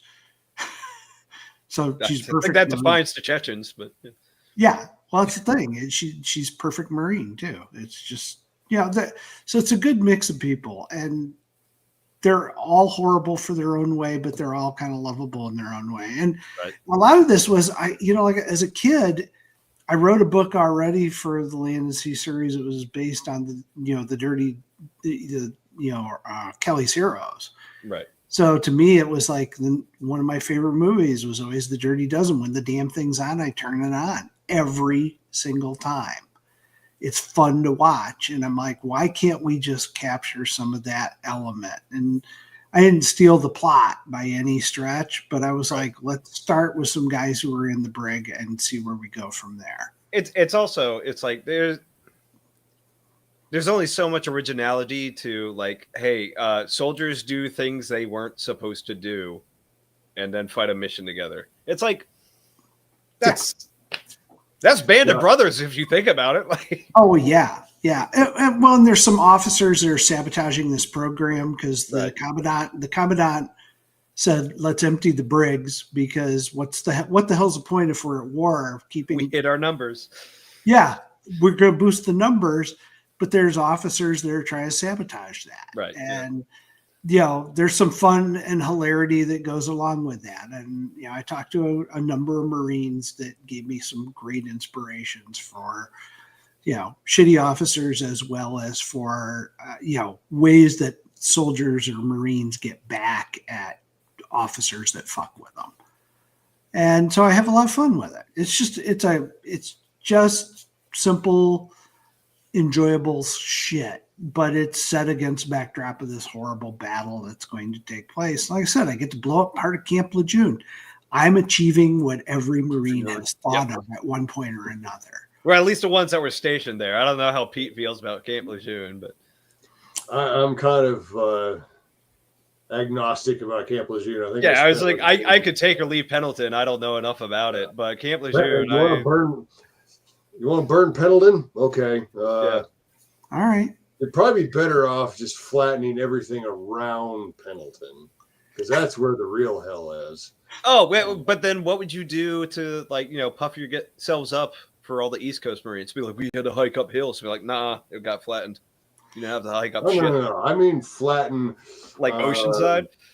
San Diego, Los Angeles, Ocean Slime. Oh, when you say the surrounding area, you mean the surrounding state. I thought you were talking about Oceanside or the immediate areas around Camp Pendleton. You just want the West Coast gone. The urban sprawl from San Diego has basically reached Oceanside. There's no real separation from O-Slime down to freaking San Diego. You're going through urban sprawl the entire way. So just flatten it all. Well, that's what I've been enjoying about the series is I get to blow up major urban cities that I hate. Yeah, there you go. Yeah. It's like, which series are you talking about? Because that could apply to all three. I'm thinking right now, Blue Dawn. Well, I totally have laid waste to Los Angeles, and Manhattan's been leveled by the last book that I just had out a few months ago. So, I have a lot of opportunity to inflict carnage everywhere I go, and I'm enjoying it. Yeah, there you go. I blew up downtown Denver, and let's be honest. And nothing of value is lost. It's hard to do when you're dealing with the enemy who is aquatic. Denver's pretty strong, far reach. What if they just did it just to do it? It's just like. No, I gotta have a good reason for it, Oh, that's where they the testing the super weapon takes place, and then it fucking misfires and blows it up. So we blow it up ourselves, but we're just like, it's Denver. That's why we built it there in the first place. Yeah, I'm not a big fan of Denver either. So if I can find a way to destroy it, I will. But it's mostly the coastal cities, right? And a lot of Florida gets eaten up because, let's be honest, it's Florida, and I wasn't quite able to destroy the whole city, but there was a very large IED was set off in order to cover a political assassination somewhere else. Yeah, you could pull that off. I'm doing a lot of that with Blue Dawn too. This book that I've got coming out is The Invasion of California.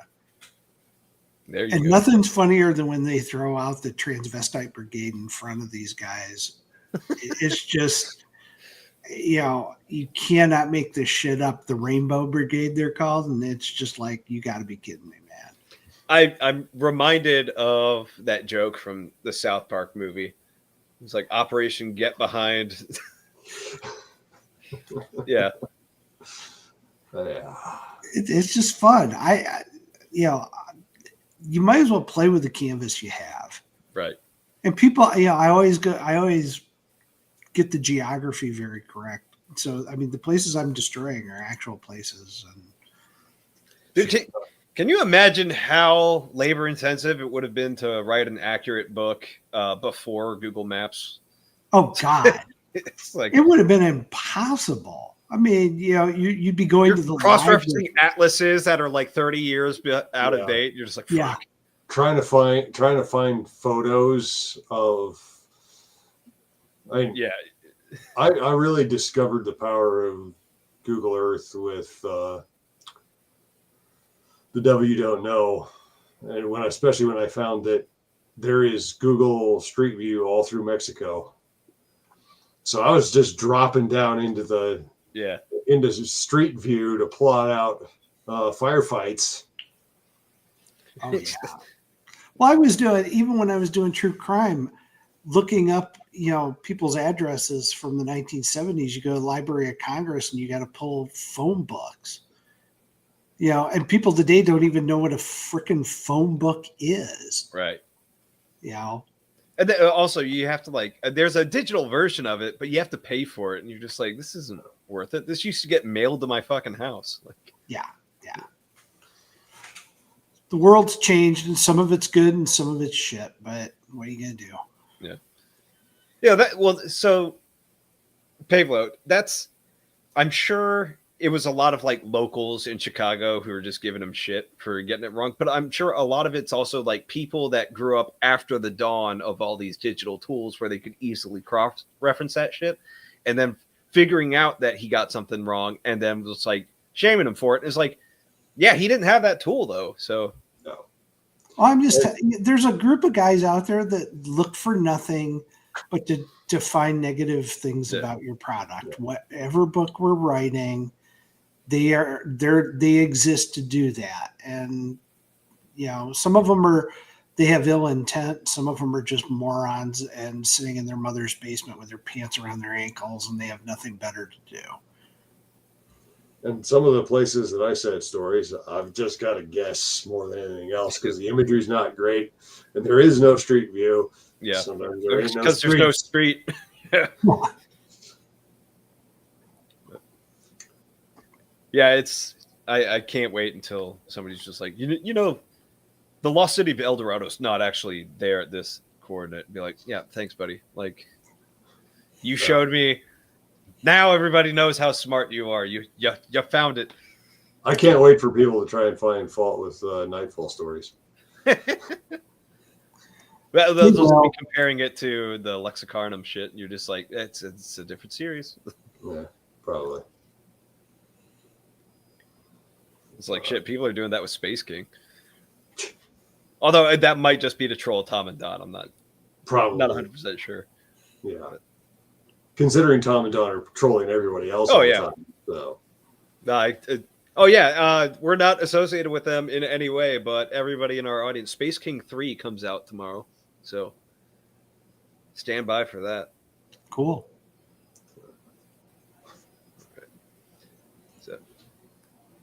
The actually crowd, as Larry puts it. Yeah, but it's just, it's how they're, whether or not they have a Reddit account is inconsequential. They're Redditors. They're the people that pointing out, mistakes or something is how they prove how intelligent and superior they are to you, which sometimes it's warranted. In any cop procedural, if they get the gun shit just completely fucking wrong, you're just all right, come on. But then if it's just no, at this house in this fucking, population 400 town that you used as your setting, you said it was painted red, it's actually blue. It's you're not contributing anything. No. Alternate history storyline. They repainted it red before the story happened. That's how you get around that. I've been looking at imagery and it's I'm just gonna put a house there. Yeah, right. There ain't a house there right now, but there's gonna be.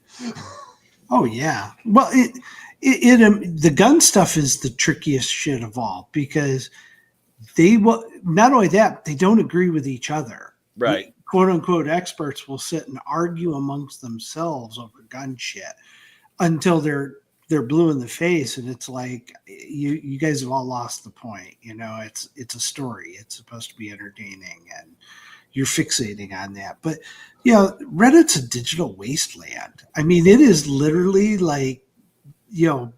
Beetlejuice where it's the desert with that worm thing jumping around. It's horrible. There's nothing redeemable about the people who are on Reddit posting about anything. Yep. Mm-hmm. I got a Blue Sky account just so I have 0 followers. I don't post anything. I go up on Blue Sky to see who's calling me a Nazi this week.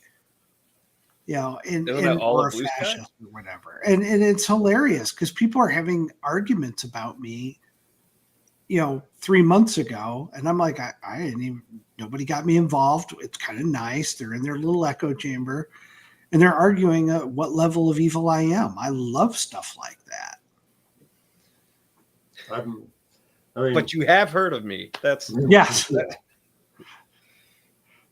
Yeah. I've been openly called a Nazi once, and that was in response to my newsletter talking about how to deal with potential censorship about 5-6 years ago.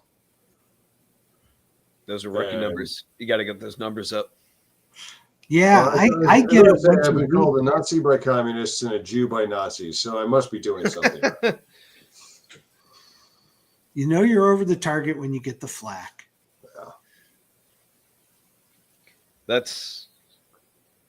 Yeah. And then unfortunately, the way that the AI bots on Twitter, or I'm sure Blue Sky and all that stuff, is you just get flack for existing at this point. Yeah. So I could be doing something completely wrong and still get flack for it, but I'm getting flack for shit that I wrote in 1995. And it's like, you're kidding, right? yeah. But there are people who sit around mining shit and they just like to pick apart people. Yeah, they're miserable little toads. Yeah.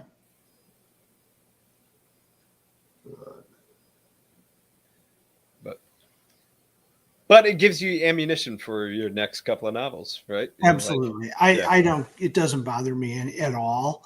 And that's what's funny. It doesn't bother me. I actually just kind of laugh at them because. Yeah. You were saying when we first started, it's this is the most entertaining time to be alive. Yeah. I mean, and the word retard is back in, so I get to use it. Yes. Because it applies so often. We fought so hard to get that word back. Oh. It's like there was that 10-year period where people were timid about it, and then after a while we just started calling them retards again. And it was a long and a hard struggle, but we finally got those Tylenol Americans to just give it up. Before I retired, Ernst & Young actually sent out a memo to everyone, and we called it the retard memo because it was look, people have been using the word retard. And there are people here who have children that are developmentally disabled and are suffering through this, and it's insensitive. So you can't use the word retard anymore. And I'm like, then stop hiring retards. Yeah. Here's the thing, though. People don't find the word offensive. They find the condition offensive because mentally retarded was the kinder, gentler term for what we used to call invalids, or fucking idiot was a medical term, or fool or anything like that. It's stupid used to carry a lot more weight than it does now, because it was meant somebody that was like invalid, mentally deficient to the point that they're dumb was they were mentally deficient to the point that they couldn't speak or articulate words and that stuff. Now it's just anybody who has a brain fart every now and then. Yeah. It's so whatever term we use to describe the condition, that is now going to be the offensive term. Retarded is just one of those. The problem is it fits so well because a lot of what we call retarded is just somebody being a little bit slow, slow on the uptake. It's it doesn't mean they're mentally developmentally slowed. It's in that moment. They were too slow to get the joke. They were too slow to figure out what the fuck was going on, what made sense at the time. It's they weren't fast enough to prevent an embarrassing thing happening. So that's why it works. And also, all the right people get upset when you call them a retard. Oh yeah, So- that word was my binky. I mean, I had it in my mouth, and it just. I love that. It nourished you. That I'm sure- was. I'm sure he stole the joke rather than coming up with it himself. But first heard this from Carlos Mencia. I'm not making fun of people who were born retarded. I'm making fun of people who were born and are now retarded. Yeah. Yes. And so my uncle had Down syndrome.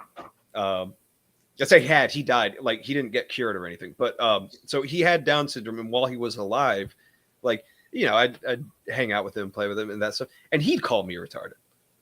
So which is funny because my parents were very just like, don't use that word. Okay, it's offensive. Obviously, they would make fun of him still. They just wouldn't use that word, which I thought was like, all right, come on. But he would be like, hey, don't be dumb, retard. I just be like, shit. Well, I got no excuse. He does. Like, and so, I started having like a little bit, different approach to it when people started like middle school guidance counselors being like, that is very offensive to people with, developmental disabilities and that stuff. I was like, no, it's offensive to normal people that are fucking stupid. It's not offensive to, people with Down syndrome, or it's like any of the different mental disabilities. It doesn't just have to be the extra chromosome. It can be like the Tylenol pregnancies and the, Asperger's and all that stuff. Because actually those people are the ones that get the most offended at retard. It's not literally the guy that was born like different. It was the guy that like got made fun of in high school because he used to like hiss at people and ninja run down the hallway. Yeah. So that's all I've got to say about that. But I'm glad the word's back. I know. We take our victories where we can. Yeah.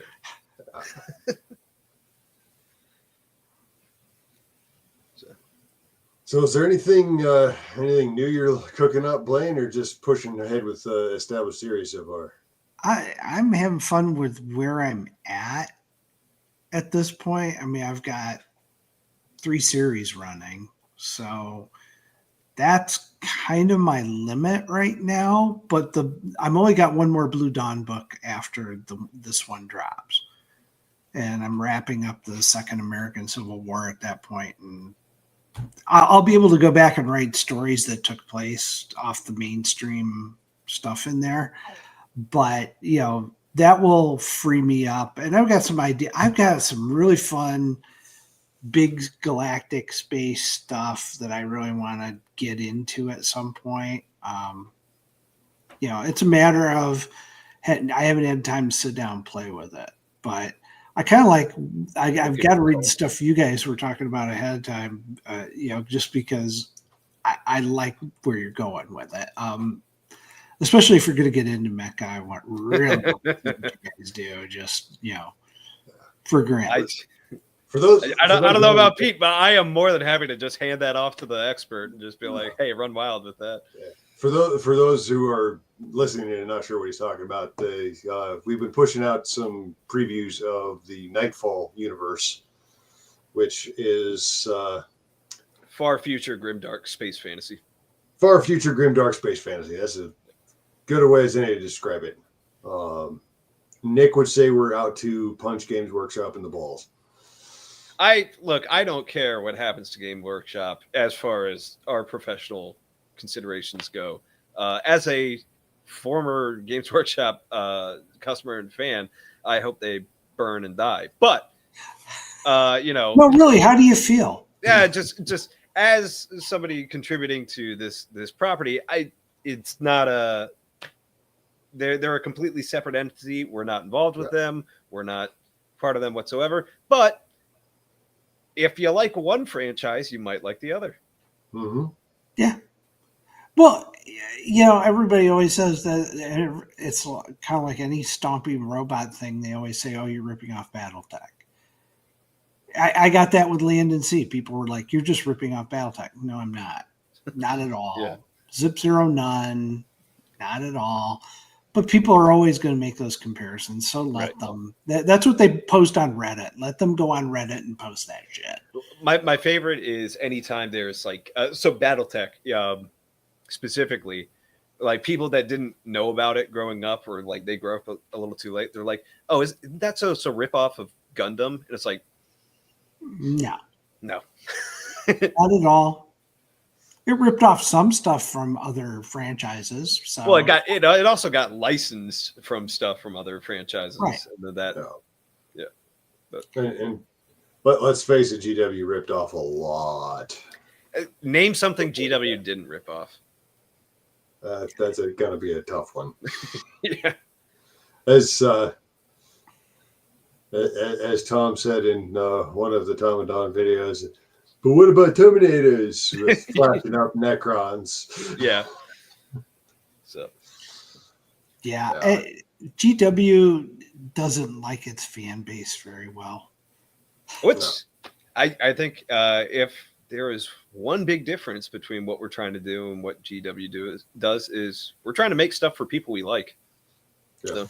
Right. And we're like, one of the things that I've bitched about, and I've talked about this a little bit on Twitter, is they're all about, we have to move the story forward. Meanwhile, they're shrinking their own setting. Whereas I want this one to be as big as 40K was when I first got into it 20 friggin' years ago. It's like there are 10,000 stories to be told. Yeah. Like, and that maybe 2 of them can involve Primarchs, but the rest of them don't need to. No. Well, and I don't like the Black Library, and I know a lot of guys love it. I've downloaded probably 6 books and read them. Yeah. And it's like, this is ponderous shit.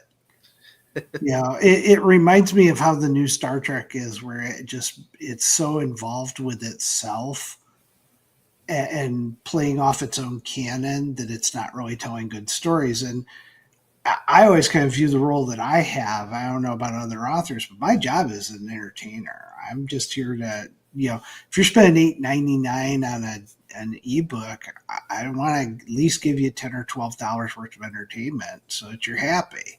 Yeah.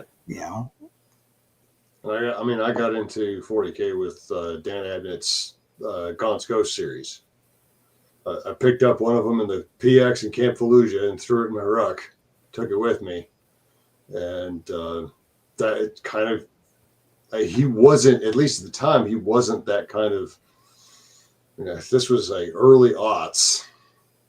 So he was only famous for being a Black Library writer, which means that he wasn't famous at all. And so he had no ego to play he invented this whole 100 star system cluster and ran with it. Yep. Like there was very little reference to.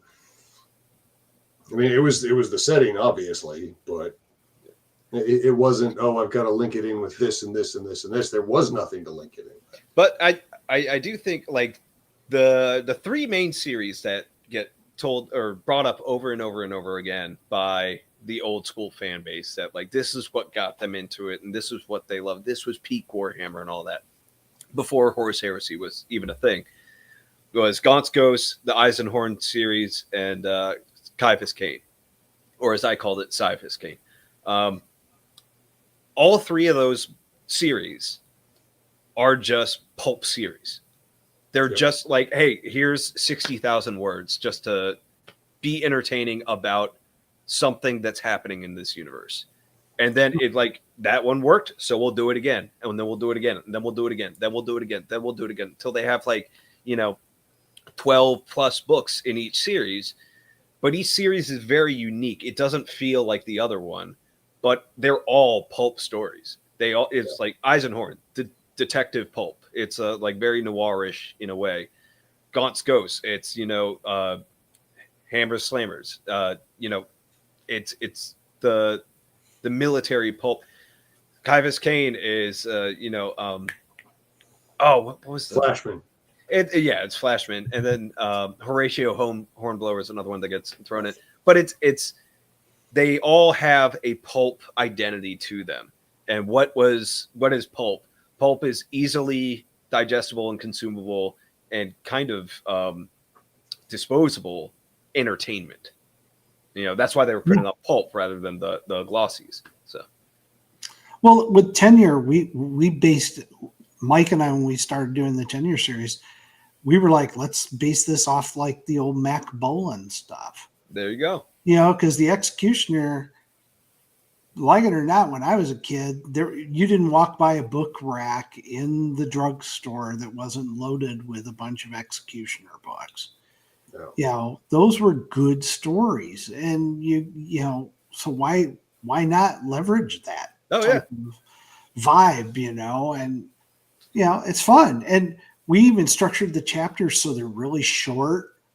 You know, just like those books. So it's like, okay, I can read this chapter and I will be done with this chapter in probably 15 minutes, you know, tops. And Yeah, it leaves you with it makes reading it not feel like a slog. Like, it gives you a very good pause point to go like do adult shit, and then you can get back to reading your book, you know? And there's a hook right at the end of each chapter that's like that hook line to go, oh God, I got to read the next one now because I'm hooked. And then there's another hook, and you got to do that. And to me, it's just a form of entertainment. And I think men's adventure was a genre that was massively successful for many years until we decided that men had vaginas and periods and, well, you know, could give birth. And then we screwed that all up. And now there's endless headlines or article, you know, posing the question like, why don't men read anymore? It's like, well, you killed their genre. Well, you killed the genre, and then you don't put the books in stores. Yeah. You know, if you go now to a bookstore, there's a 12-foot long, two-sided gay, lesbian, transgender, whatever paranormal romance. It's like all the smut fantasy of the all the fantasy books are soft porn fantasy books. Yeah. You know, nobody soft is being generous. But there's a few guys. Larry Correa does a really good job, I think, in fantasy, and Jones did just an absolutely stellar job because they really harken back to some of that Conan-esque kind of stuff. But nobody's really cranking out the Conan type stuff, which is the fantasy I started with before I got into Lord of the Rings. Was Conan the Barbarian? I mean, you know, that was great stuff, but I think we've wandered away from a lot of that stuff. Oh yeah. Yeah, that's fair. Yeah. Or they already own it. Yeah. They get it passed down from their dad. Yeah. I will say they had one. I was trapped in a Walmart just this week, and I did notice they actually did have 8 different Western books, but they were all the same author. So I was like, yeah, a lot of diversity here. But the books for women, I gotta tell you, man, shelf after shelf after shelf after shelf. Yeah. Well, it's because like you said, it's porn, but it's porn that they can sell in Target and Walmart and the airport, and it's like they don't need to cover it up on the magazine racks in the gas station, which they don't even do anymore. But it's like they can sell it in every venue. Because they don't have to worry about age restriction and that shit, because it's just text. But like, you crack open a page and you're just like, golly. Yeah. If I got caught with this on my computer, I'd be like fucking ostracized from society. Holy shit. Yeah. Yeah. Because apparently there's some. Which I'm not saying we shouldn't do that. We should absolutely ostracize people in society. We're into that. But yeah. But yeah, the whole point with Nightfall is kind of to go back to what 40K used to be 20 years ago, when, like Coop says, the fiction is pulp. The lore is there to facilitate the fiction and eventually, hopefully, a game and stuff like that. And yeah, battles and honors in the far future as the wall as Doom closes in, because that's kind of the whole point. Yeah, that's the vibe. And then it's also like the weird science aspect of it. Back when Weird Science was like a magazine, you know, it's like the heavy metal magazine. My contribution to this whole outfit is just reminding Pete over and over again that, like, look, if it's not going to fit on a heavy metal album cover, we need to rethink it. So it's because like that's what got me into Warhammer was I kept walking by the posters and the books and thinking they were like, you know, albums for bands I'd never listened to before, until some guy in the mall with the Games Workshop shirt like stops me and has me do a test game with him. And I was like, I could take or leave the game. And then he explains like the backstory for orcs and how they're like so psychic, but so stupid they don't realize it. But because they're so stupid, what they think should work does work. And so they can get like a busted up, you know, weapon with just like a bunch of ramshackle parts inside. They think it should work because that's what guns do is they shoot. So it shoots. And I was like, this is the coolest fucking thing I've ever heard. And so that's how I got into Warhammer. And then come like 10 years later or something, when they're actually like compiling lore and write the new shit in 8th edition, they're like, no, dummy, that's not actually how it works. You know, they made it so it's like it's actually the old ones engineered some genes into the fucking mech boys, and like they're super smart. They just don't realize it. I was like, that's so lame. Go back to the weird science. Go back to the fucking orcs. This was like in Phantom Menace when they introduced the midichlorians. Exactly. Yes. It's like shit. What the hell are you doing to me, man? Except midichlorians, like it's just, you know, you're like George, what are you doing? Whereas with GW, you're like, oh, they are ashamed of their former lore. Oh, they're ashamed at how creative and wild it was. They need it to be taken seriously so that they can be taken seriously because they're sniffing their own farts like that. So that's why they changed it. And it's even worse than midichlorians because of that. Well, and it's the same thing with the female custodes that they've shoved down everyone's throat. Except in the game, because they still haven't made models for it. So yeah, but they will. Oh yeah, I'm just saying, like they were so timid about it. It's just enough to piss off everybody, but not enough to actually like bring it in full force. Yeah, it's so stupid.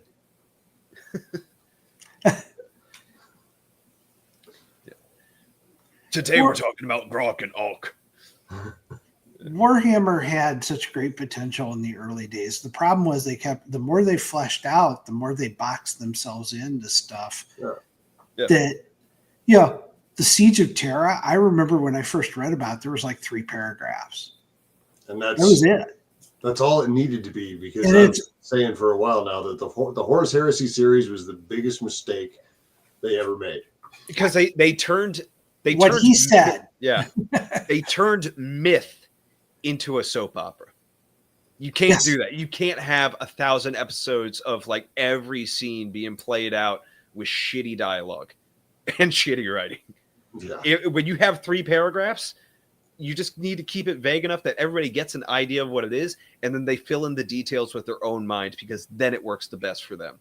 Yes. It's why myth carries itself forward through generations and aeons and has stuck with us for thousands of years, because you can plant your ideas onto a narrative. The narrative is there. It doesn't change, but your ideas shape how you perceive it. And there's just enough detail to give you a narrative, but not enough detail to deny you projecting your own ideas onto it. Yeah. Going back and filling in those gaps ruins everything, because when you're done doing it, there's nowhere else to go. Right. You've ruined it. Yeah. The question is interesting. The answer is stupid. It's the same. It's like with Blade Runner. I think the writer of Blade Runner said that when Ridley Scott added in like Deckard's a replicant thing. He's like, no, you were supposed to ask, is he a replicant? Or like, is he less human than a replicant because of the nature of his job or something like that? You were never supposed to answer it, because the answer is stupid. The question is interesting. So yeah. I'm glad you guys are doing it. And part of the reason that Gene Wolfe is good at it is because he doesn't explain everything. Yeah. He doesn't explain anything. It's just prose. It's just, hey, here's a puzzle. Yeah, well, I mean, like if you want somebody that like really gets the prose and the action and like is able to do that really well, Chris Rocchio with the Sun Eater. Like he's he's that one guy that just figured out how to do it. And I will never try to ape that shit because I know I'm not that guy. So I may have reached out to Chris about being involved with Nightfall. Okay, all right, gotta say no more, fam. Let's do it. He's too busy. So it's a brilliant move.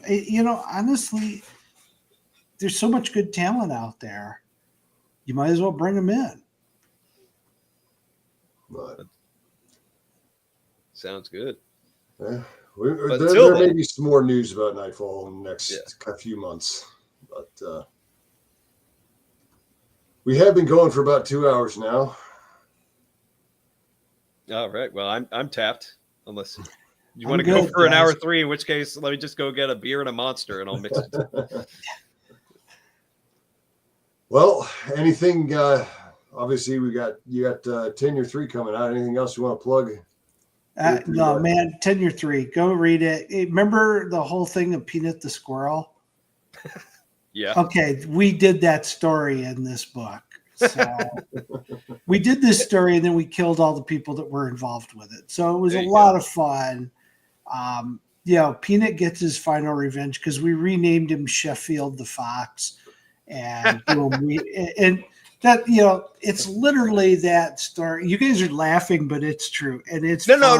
I'm laughing because I'm trying to figure out whether you wrote this before that shit actually happened in the headlines or after, because either one is just as likely. Okay, the part that was weird is Mike and I had the book done. It's through the editor at Wargate. We got the cover. And then they announced like 3 weeks ago that their plan they've got documentation now to prove that their plan was always to euthanize the animals. Yeah. And we actually have that in the book. The same officials doing that. So it was like, Mike's like, it's going to look like we ripped this off. And I'm like, I'm not changing it. It works. It's because they're easy. Once you figure them out, like you can predict exactly what they're going to do. Absolutely. These guys are not, it's not like you're dealing with the Mensa Society. Okay. So, it's just fun. I didn't want Peanut the Squirrel to be lost. Did you write him into the dedication? It's like this. I kind of did. The actual dedication I went with was to Tyrus for me.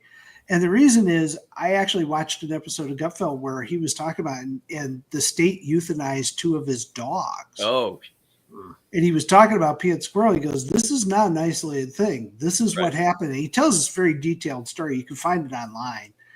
And it was like horrible. And he's the last person I would try to piss off. Because he just looks like he would break you in half. Well, he's like 7'13", fucking 400 pounds. Yeah. He's a giant, but they totally screwed with him. And it's the same officials doing this shit. So, but we take care of them our way. I love writing about vigilantes. All right. What about you, folks? I can't guarantee we'll see you next month, but we'll see you somewhere down the line. We are out. All right.